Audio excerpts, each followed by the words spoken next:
Syllabus लिखा भी दिया है। तो आज पहले क्लास में पहला चैप्टर शुरू करते हैं, हिंदी भाषा व्याकरण। तो आइए समझते हैं इसको। हिंदी भाषा व्याकरण क्या है, पहले किस भाषा की विकास हुई, हमें हिंदी भाषा व्याकरण की आवश्यकता क्यों पड़ी। ठीक, तो हम सबसे पहले क्या समझते हैं, हिंदी भाषा। देखिए, हिंदी भाषा हो, अंग्रेजी भाषा हो, कोई भी भाषा हो, भाषा का विकास कैसे हुआ, हमें भाषा की आवश्यकता क्यों पड़ी। क्या जब से पृथ्वी का विकास हुआ है तभी से भाषा का विकास हुआ? क्या जो है भाषा मनुष्यों द्वारा बनाई गई या प्रकृति द्वारा बनाई गई? तो आइए इन सारे पॉइंट पर डिस्कस करते हैं और एक बेसिक माध्यम से समझते हैं हिंदी भाषा व्याकरण को। तो मान लीजिए हमारी पृथ्वी का जब विकास हुआ होगा, किसका विकास हुआ होगा, पृथ्वी का। मान लीजिए जब पृथ्वी का विकास हुआ होगा, भाई सभी को पता, हम जो है कक्षा 4-5 से ही पढ़ते आए, पृथ्वी क्या थी, आग का एक दहकता हुआ गोला था। फिर धीरे धीरे इस पे बारिश होती गई और पृथ्वी ठंडा होता गया। उसके बाद धीरे धीरे धीरे धीरे जीवों का विकास होता गया। तो मान लीजिए जब पृथ्वी पर जीवों का विकास हुआ होगा, क्या हुआ होगा, जीवों का विकास हुआ होगा। भाई भाषा तो जो है प्रकृति द्वारा बनाई नहीं गई, जब जीव आए होंगे, मनुष्य आए होंगे, तभी तो जो है भाषा का विकास हुआ होगा। तो जब जीवों का विकास हुआ होगा तो उसमें जो है अलग अलग जीव आए होंगे। जैसे मान लीजिए कुछ जंगली जीव आए होंगे, उसके बाद मनुष्य आए होंगे। तो जब सपोज कीजिए कि जीवों का विकास हुआ होगा, उसमें चाहे जो है जो मनुष्यों की तरह बोल पाते हैं वो जीव, या जो नहीं बोल पाते हैं वो जीव। भाई सबका एक अलग अलग भाषा है। पक्षियों का अलग भाषा है, वो अपनी भाषा से एक दूसरे को समझते हैं। जानवरों का अलग भाषा है, वो अपनी भाषा से एक दूसरे को समझते हैं। और मनुष्यों का अलग भाषा है, वो अपनी भाषा से एक दूसरे को समझते हैं। तो सबकी अलग अलग भाषा है। तो आइए समझते हैं कि भाषा का विकास हुआ कैसे। तो सपोज कीजिए कि मान लीजिए 2 मनुष्यों का विकास हुआ होगा। भाई देखिए, फिगर देखकर कोई हंसेगा नहीं, ठीक है। 2 मनुष्यों का, बस समझने के लिए थोड़ा सा बना दे रहे हैं। 2 मनुष्यों का विकास हुआ होगा, इसमें मनुष्य आए होंगे पृथ्वी पर। फिर क्या हुआ होगा कि दोनों एक दूसरे को देखे होंगे। भाई देखे होंगे कि नहीं देखे होंगे। तो सपोज कीजिए इनको बोलना नहीं आता रहा होगा, तो ये क्या किया, जब भाई ये इसको देखा होगा, ये इसको देखा होगा, तो क्या, अरे यार ये तो सेम दिख रहा है, मेरे जैसे ही दिख रहा है। तो इसको कुछ आवाज दिया होगा कि नहीं। सपोज कीजिए ये वाला व्यक्ति इसको कुछ आवाज दिया होगा। क्या किया होगा, आवाज दिया होगा। चाहे ये वाला इसको दे, ये वाला इसको दे, भाई जो पहले देखेगा वही आवाज देगा, ठीक है। तो ये इसको कुछ आवाज दिया होगा, वो आवाज कुछ भी हो सकती है। तो ये सुना होगा, ये आवाज दिया होगा, ये सुना होगा। फिर दोनों जो है एक दूसरे के पास गए होंगे और अपनी भाषा को अपने तरह से व्यक्त किए होंगे कि भाई देखो मेरे पास भी 2 पैर है, मेरे पास भी 2 हाथ है, मेरे पास भी 2 पैर है, 2 नाक है, 2 आंख है, मैं भी तुम्हारे जैसा, हम दोनों तो सेम है और आज से एक साथ रह सकते हैं। फिर ये लोग समूह में साथ में रहना शुरू कर दिए और भाषा के द्वारा अपनी भावनाओं को व्यक्त करना शुरू कर दिए। तो इस तरह से किस भाषा की विकास हुई, मौखिक भाषा की। किस भाषा की, मौखिक भाषा की। मौखिक भाषा की, इसीलिए मौखिक भाषा को क्या कहा जाता है, प्रथम भाषा। क्या कहा जाता है, प्रथम भाषा। कौन सी भाषा प्रथम भाषा बनी, मौखिक भाषा।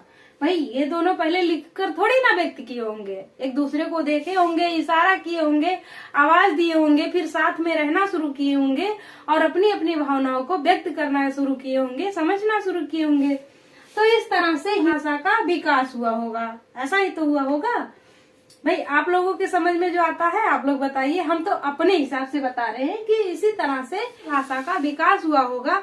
हिंदी भाषा हो या कोई भी भाषा हो, हम पूरे पृथ्वी की बात कर रहे हैं, किसी एक राज्य या एक देश की बात नहीं कर रहे हैं, बल्कि पूरे पृथ्वी की बात कर रहे हैं। जब पृथ्वी पर जीव आए होंगे तो इसी तरह से भाषा का विकास हुआ होगा। अभी तक भाषा कैसी थी, लिखित मौखिक भाषा थी। कैसी थी, मौखिक भाषा थी। पर मनुष्य है भाई, एक चीज का आविष्कार कर लिया जब, तो उसको चैन नहीं मिलता, उसे उससे आगे बढ़ना होता है। भाई मनुष्य की भौतिकता, ये प्रकृति ने ही ऐसा बनाया मनुष्य को, इसीलिए मनुष्य सभी प्राणियों में सबसे बुद्धिमान प्राणी माना जाता है।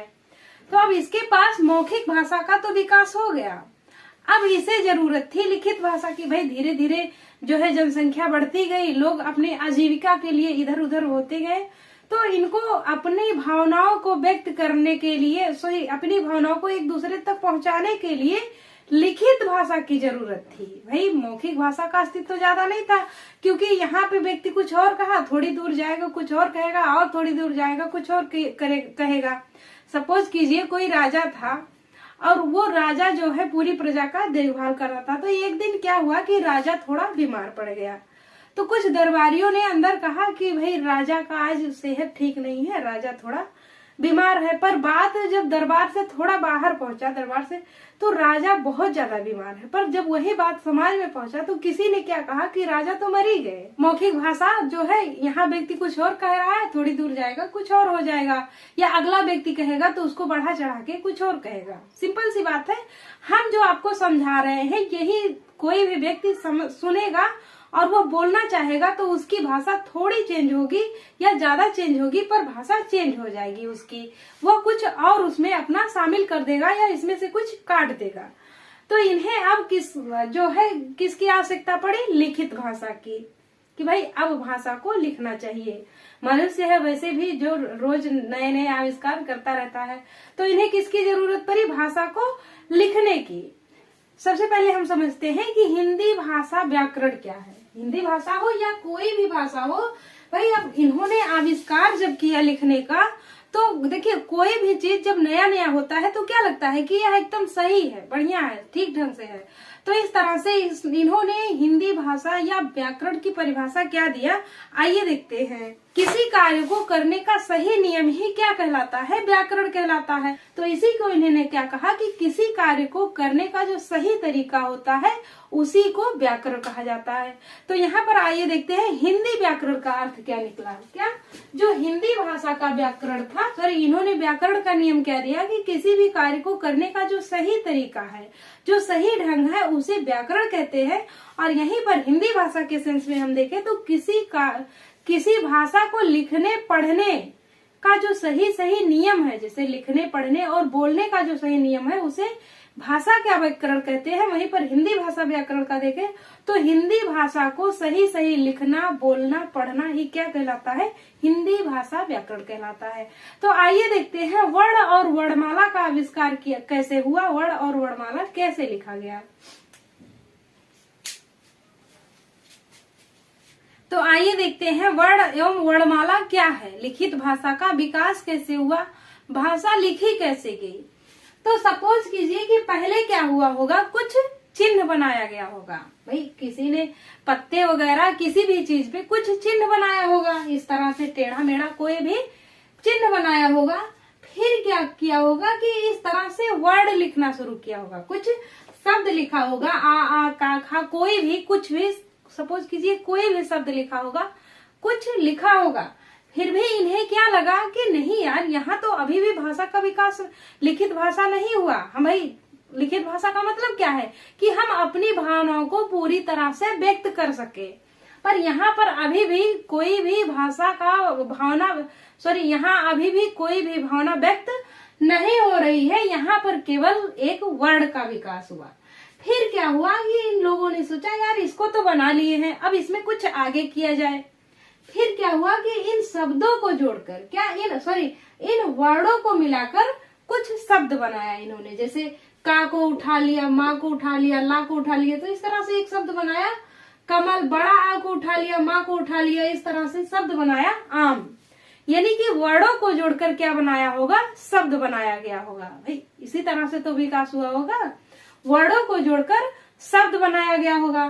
फिर अभी भी पूरी तरह से किसी भी भाषा को नहीं लिखा जा सकता, किसी के भावनाओं को नहीं व्यक्त किया जा सकता। तो इन्होंने क्या सोचा होगा कि अब इन वाक्यों को मिलाकर इन शब्दों को मिलाकर कुछ वाक्य बनाया जाए, इन शब्दों को मिला दिया जाए, हो सकता है कुछ और बने आगे।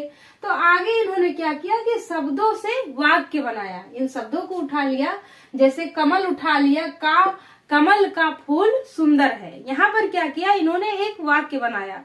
पर अभी भी भावनाएं व्यक्त नहीं हो सकती। भाई कमल का फूल सुंदर है, चमेली का फूल सुंदर है, लड़का बहुत सुंदर है, फिर भी हम अपनी पूरी बात नहीं कह सकते। इसमें अभी भी पूरी बात नहीं कही जा सकती। तो इन्होंने क्या किया होगा कि वाक्यों को मिलाकर भाषा बनाई होगी, इन वाक्यों को उठाया होगा और कुछ भाषा बनाई होगी। जैसे वाक्यों को मिलाकर भाषा बनाया होगा। जैसे राधा घर चल, पहला वाक्य क्या हो गया कि राधा घर चल, हम बहुत देर से खेल रहे हैं। ये दूसरा वाक्य हो गया। माँ बहुत गुस्से में होगी, पिटाई कर दे